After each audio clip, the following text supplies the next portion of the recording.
En la época del Imperio Romano, en el año 70 después de Cristo, el segundo templo de Jerusalén fue saqueado por el César Titus. En el contexto de las guerras judeo-romanas y en el año 135 en tiempos de Adriano, los judíos más levantiscos fueron exiliados a las antípodas del imperio, es decir, a la provincia romana de Hispania. Así fue la llegada de los judíos a la península ibérica. Los visigodos nunca tuvieron conflictos de convivencia con ellos, pero cuando dejaron el arrianismo para abrazar el catolicismo, vieron con malos ojos a los judíos tan renuentes a dejar su religión ancestral. Durante el reinado de Cisesbuto, las leyes antijudías se endurecieron significativamente y se produjeron numerosas conversiones forzosas, lo que motivó que gran número de judíos abandonasen el reino, instalándose al norte de África. Para los judíos, la invasión de los moros en la península ibérica durante el año 711 significó el fin de la persecución a la que habían sido sometidos por los visigodos. Sigue habiendo mucha leyenda, mucho mito. Algunos se plantean si fueron ellos los que realmente planearon la llegada de los moros, porque está comprobado que los recibieron con brazos abiertos, y que colaboraron con ellos en la custodia de algunas ciudades, como Córdoba, Sevilla, Granada o Elvira, mientras que los ejércitos de Tarik ibn Ziyad y de Musa seguían avanzando hacia el norte. Se difundió por toda Europa el mito de que los judíos estaban aliados con los musulmanes para destruir a los cristianos. La creencia de que habían entregado la ciudad de Toledo tenía mucha fuerza. Estas creencias se intensificaron durante las cruzadas a lo largo de la Edad Media. Hay mucha desconfianza, muchos fantasmas, leyendas que infunden en los cristianos un miedo y una sospecha constante hacia los judíos, que profanaban los templos, que envenenaban los pozos, que provocaron la peste, que discretamente se beneficiaban de las decisiones del reino, y su tan secreto sistema de magia, la Cabala, aunado a la actitud tan reservada de sus gentes, prósperos negocios y textos misteriosos. ¡Sacrilegio! ¡Sacrilegio, hermanos! ¡Sacrilegio! ¡Los judíos han profanado la sagrada hostia! No tienen suficiente con haber matado a Jesucristo. También tienen que profanar su cuerpo para seguir haciéndole sufrir. ¿Y los niños? Seguro que también habrán raptado a algún niño cristiano para crucificarlo y comer su corazón. ¡Y beber su sangre! ¡A la judería!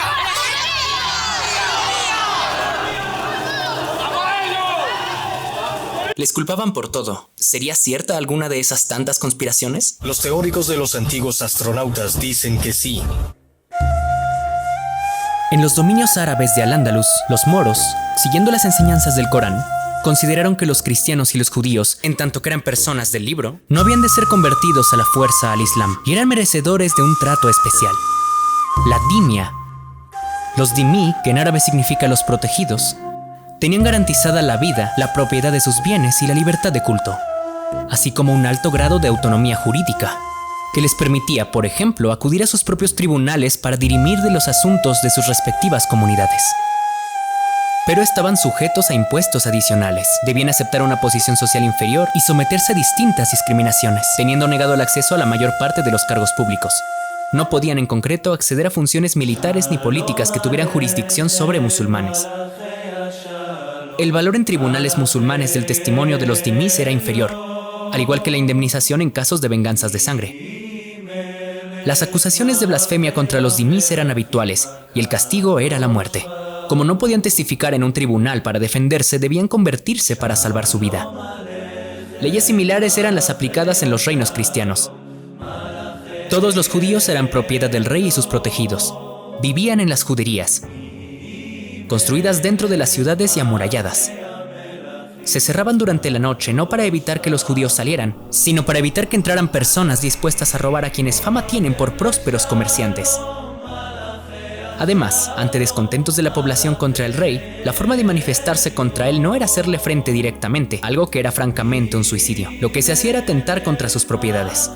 Por ejemplo, sus judíos. ¡Qué idea tan fabulosa! Por esta razón, las juderías están amuralladas y custodiadas por las tropas del rey. La judería es una fortaleza. A veces el rey les otorga otras propiedades. Por ejemplo, el castillo de los judíos dentro de las murallas de Toledo. Los judíos no tienen permitido tener tierras y por eso han vuelto expertos en otras formas de enriquecerse. Comerciantes, medieros, cambistas, prestamistas. El campo más productivo de los judíos es la economía. No por nada. Algunos reciben puestos en las cortes de los nobles, donde gestionan la tesorería o hacen de consejeros. La otra disciplina que les distingue es la medicina, tan avanzada que los médicos judíos son aclamados por todos, pero casi siempre en secreto, pues relacionarse con los judíos puede ser mal visto. Pueden llamar judaizante a quien lo haga. Son hombres. Son judíos. Herejes propiedad de la corona que estarían todos muertos si no fuera por su favor. No conviene que se os vea tanto con los judíos. Hacedme caso en esto.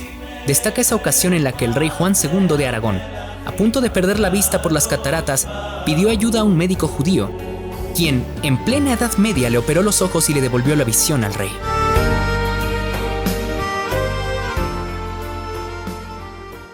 La religión judía es muy especial. Sus sacerdotes se denominan rabinos y tienen permitido casarse. Sus templos se llaman sinagogas. Su libro sagrado se llama Torá o Pentateuco, que son los primeros 5 libros del Antiguo Testamento. Y es que si quieres conocer más del origen de los judíos, es una lectura indispensable. En sus dominios abunda uno de los signos sagrados más importantes de los judíos, uno de sus símbolos más antiguos. Se remonta a la época inmediatamente posterior a la salida de Egipto, donde eran esclavos, cuando las 12 tribus al mando de Moisés acamparon a las faldas del monte Sinaí para recibir la Torá. Junto con el tabernáculo y el arca de la alianza, según se dice, la primera menorá fue diseñada por Yahvé y armada por el hábil artesano Bezalel.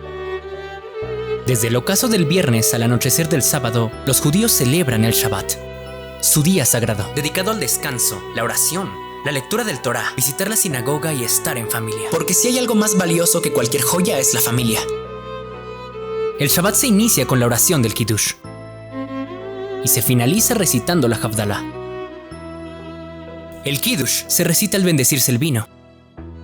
Comúnmente se utiliza una copa de plata que pueda contener por lo menos un revit, que en cristiano son 150 mililitros. Y debe servirse esa copa hasta que se desborde. Eso representa la abundancia. Después, quien ofreció el Kiddush ofrece el vino a los demás. El ritual de la ablución para poder deleitarse con los alimentos y el pan del Shabbat también es una parte crucial. Se deben lavar las manos utilizando una jarra, vertiendo el agua 3 veces en una mano y 3 veces en la otra mientras se recitan algunas oraciones. Momento que recibe el nombre de Netilat Yadayim. Otro evento esencial para los judíos es el Yom Kippur. Es el día más sagrado del año judío. Es conocido como el día de la expiación, del perdón y del arrepentimiento sincero. Es, asimismo, el último de los Yamim Noraim, o los 10 días de arrepentimiento. Los clérigos más santos, capaces de realizar milagros, reciben el rango de Baal Shem. No confundirse con los cabalistas.